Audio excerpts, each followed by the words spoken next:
post up here. So look, if I'm posting up, I'm kind of defending here. We call this a cross guard, right? So I don't want this hand just going around. I'm bringing it here in case he wants to do something like this.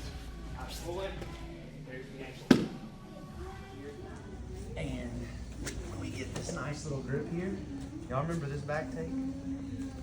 I'm gonna call it the mic back take, I don't know, but there's different ways to take the back when they're in, it's like a, what is this called? Like a rear side, you know, it's called different things, but essentially, you know, technical mount is my foot over, and that's a thing. But a lot of times in scrambles and stuff, maybe it's after a throw like we just did, and you're trying to close that distance, a lot of times you will get here, right? So the first thing I want to do is make sure, just back to our basics, make sure I don't allow his shoulder to get back to the mat, because if Howie wants to turn into me and I'm like this, he's gonna do so, okay?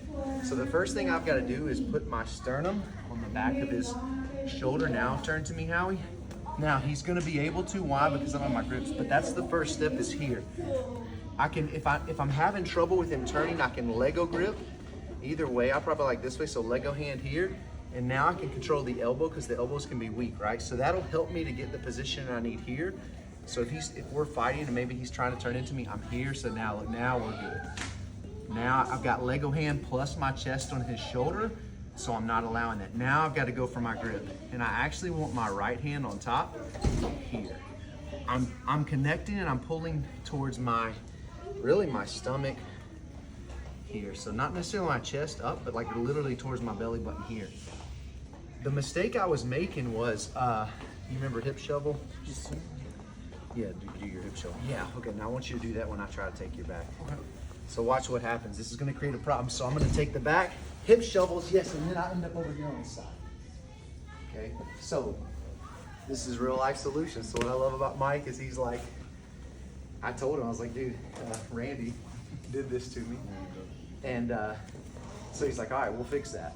So how many of you know with your moves, it's like oftentimes you're not doing it wrong, it's just a minor detail. Well, this detail is the direction as I take the back, I was going the wrong direction. If you notice just then, I was kind of going more this way, and we need to go that way. So again, I'm Lego grip here, because you're gonna find yourself in scrambles where they're like this. That's just a lot of good control to not let them turn back into here. I get my grip, I like this one, and I'm putting this part of my firm part of my hand into his neck through my belly. I get my position now. I'm not gonna turn back. I'm gonna go up this way. Look at the difference. So same thing, I want you to try to hip shovel this time. So ready to go. We're good. Yeah, it changes everything. So the difference, it seems so slight, but the difference is the first time I'm going here, he can hip shovel, and I'm on his side. As opposed to everything was nice and tight both times, but this time I'm going up. Look, it doesn't matter. Now, if y'all remember, one thing I love about this is I want to go foot over the arm from the beginning, and once you get here, I want your bottom foot. Mike really emphasized this detail, but like this is not bad, or it's not. This is infinitely stronger, and I don't know why, but this is just so much better. Once I get here, I want to isolate this arm, and I want to pull it to my chest here, and then I can get a nice little submission where I'm going to keep it tight to my chest, and I can drive through while I hip up. So I'm literally and I have a long way to go with that submission. But what happened to me the other day is sometimes, rightfully so, they'll connect their hands together, right? So we got to deal with that. So what I want you to do is sometimes like pull everything in nice and tight. Yes, that's problematic, but I still have a distinct advantage. And remember, elbows are weak. So I'm gonna take both hands. I'm gonna pry the elbow up. I'm gonna take my right hand, and even if he keeps all that connected, there will now be space. I'm gonna come here now. Here's a distinction. If I go to the crease of the elbow and try to pull, it's just a fight I would not want to have. Why not make this easy? So we're gonna go to the end of the lever here. I told Mike, I was like, dude, I can't reach. He's like, just get 2 on 2 right here. That's all you need. Now watch what happens. Don't let me do it, Howie. Right, as I do that, it comes to my chest. I can go back through and kind of figure 4 my arms, and I'm hipping in. I'm pinching my knees together here. I pinch my knees together, and then I pull it tight, and so it's that. Okay? So we'll do it one more time. What is that? That's interesting. So I thought it'd be like an arm bar. It's like in my shoulder. What do you call that submission? It's Americana. That's neat. It's just a super Reverse tight. Americana. It's like a super tight Americana. Okay, so, but I do want the person on bottom to hip shovel just to test the technique. Now, we'll talk about a solution to if that happens, but I do want you to hip shovel to make sure you're going the right direction. Do not fall back on this one. Fall up. Look. All right, he clasped his hands together. Go ahead. Let's just say you got it all super tight, Howie. Like there's no space in there. Yes, but I've got him. Both hands, elbow. Get my space. Here, go to the end. You might have to go here just to get in the hole. Now I'm here. If I can't get all my hands, just get 2 fingers. Boom. We're here. It's mine now. It really doesn't matter. There's variations of this, but look, pinch knees. There's so much more distance you can cover. So again, person on bottom, I do want you to hip shovel to make sure you're doing the right direction. If you end up on their side, it just means we got to change your direction of the way you're falling to the back. Sound good? Let's give it a shot. 1, 2. Let's say for example, and it's weird, like I notice some of us, we do this naturally and it's not all wrong, but sometimes we do kind of fall. There is the one, by the way, oh sorry, I'm the wrong way. Remember the one where you can sit them up and you know, that kind of thing? But let's say I do, so go ahead and hip shovel. If I do it wrong and I fall to the hip shovel, look what I've got, I still got that arm. So I'm gonna go to the same, we'll go back, but I'm gonna catch the same submission. So we're here, I don't do it right, and then he hip shovels, but I've still got his arm.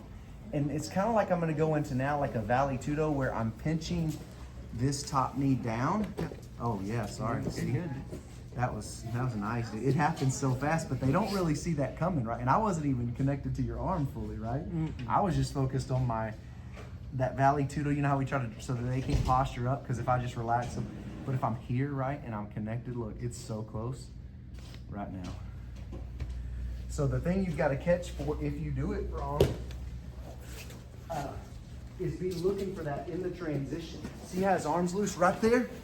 I snatch it up in the transition. Do not, if you get over here to the side, I think you're gonna miss it.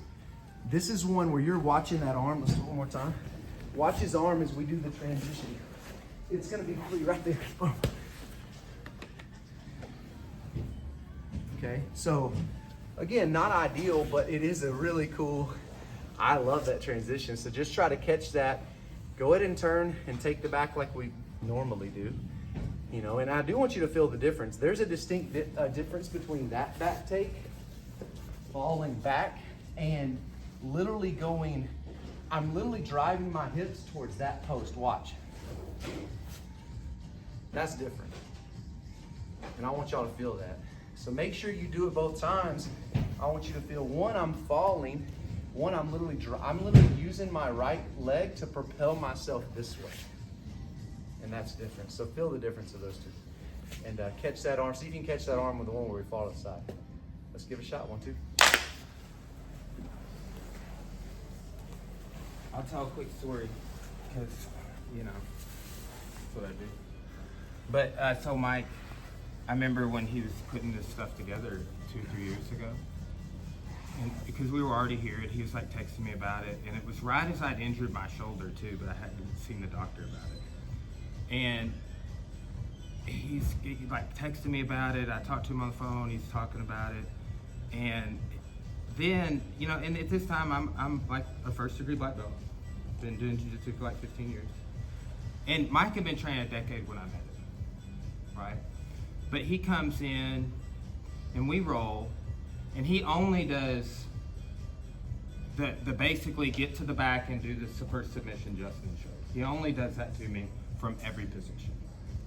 A black belt, right? And like, look, I rolled with Mike the other day, and we both had our moments, you know? But I will say, for somebody to come in and just do one thing, and like, he just had it from everywhere.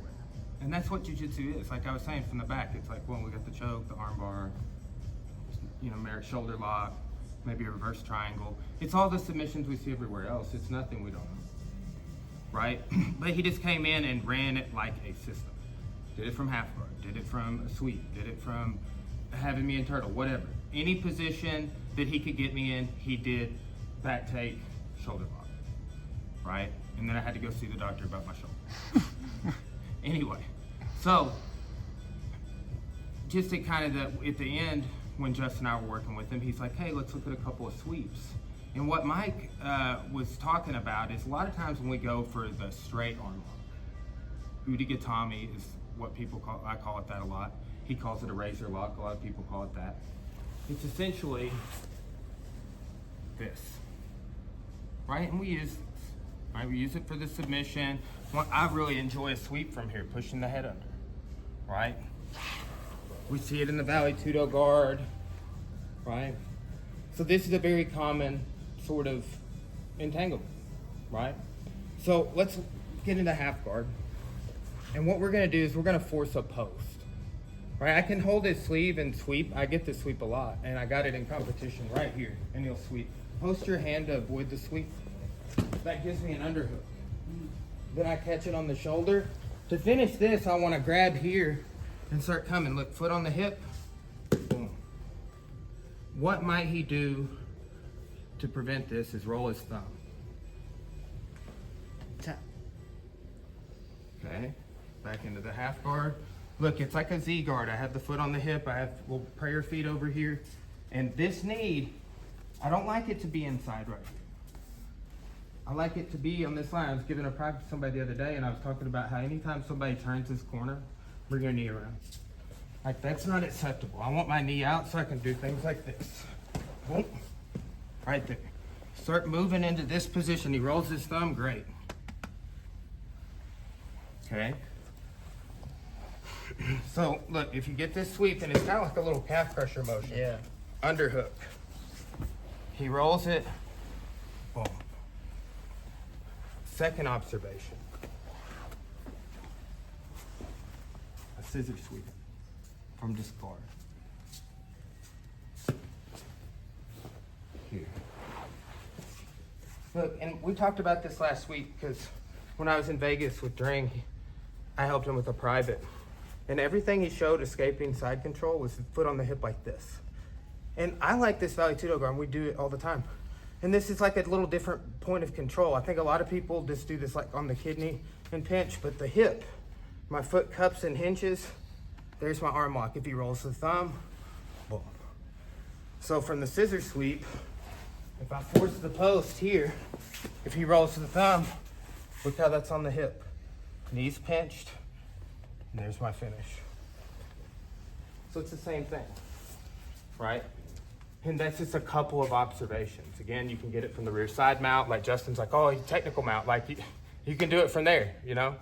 So, but that's like really if you have moves you like, if you wanna be devastating with them, you do them from everywhere, right? And then you can go blitz another black belt at his school and make him question his life, right? But that's why I tell people Mike's my coach and he's one of my best friends. It's a bonus, right? But that's the stuff that that is critical thinking. That's being a black belt, is being able to do stuff like that, like I was talking about. Okay, so look, he calls that the John Wayne sweep. It's just like a pendulum sweep, like a little tilt sweep. I used to call it a tilt, right? But they post. That's a half guard one, or a scissor sweep, right? Anybody need to see either one of those again? What's the motion for that? What's that half guard sweep? How am I getting that? It's like, so here's my half guard. I go like this. Okay. Like, so you hear my hips sliding, right? So it's, and I'm kind of standing on my foot. That's what I was frogging your calf. Okay. So look, let's just spend about 5 minutes and hit those sweeps. And we're doing it just to get, if you want to do the arm lock, fine, but let's just get to that Americana from the side or the back and finish that a couple more times, okay? 1, 2.